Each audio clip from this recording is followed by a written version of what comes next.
Today marks 50 days on the job, and in the lead up to 2 historic crewed launches, I've gotten to visit every single center.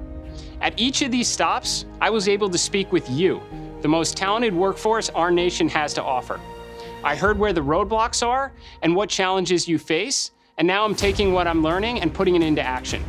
The list is long, but we have to start somewhere. Today, I'm implementing a workforce directive to restore NASA's core competencies. NASA has outright lost or outsourced many core competencies in engineering and operations that once enabled the agency to undertake the near impossible in air and space. Many of you, approximately 75% of the workforce, are contractors working alongside multiple primes, hundreds of subcontractors, utilizing different systems with excessive management layers anchored by a small civil servant workforce. Not only is this highly inefficient and leads to continuous program delays, but it's costly to the tune of nearly $1.4 billion a year in needless expenses. That funding could go to more astronauts in space, building a moon base, and launching more missions of science and discovery.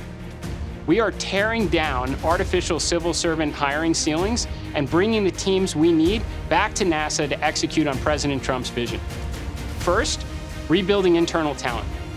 Within 30 days, every center and mission directorate will assess which technical and operational roles need to come back in-house. Within 60 days, we're implementing rapid onboarding. To ensure the funnel of new talent is always filled, we are supporting OPM's Tech Force initiative, bringing in term-based hires from industry and academia, and launching robust internship, training, and mentorship to develop the technical talent we require. Second, we're empowering you to get the job done. We are incorporating right-to-repair provisions in all future contracts, guaranteeing NASA access to specifications, parts, tools, and technical documentation.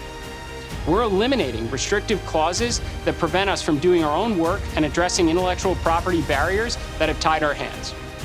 Third, fostering a culture of technical excellence, hands-on engineering, and continuous learning, recognizing technical contributions and creating makerspaces at every center. We're restoring in-house engineering and operational excellence to reclaim technical autonomy and concentrating our resources on the most needle-moving objectives. This is how we achieve the President's national space policy, and if we succeed, returning to the moon and building a moon base will seem pale in comparison to what we're capable of achieving in the years ahead.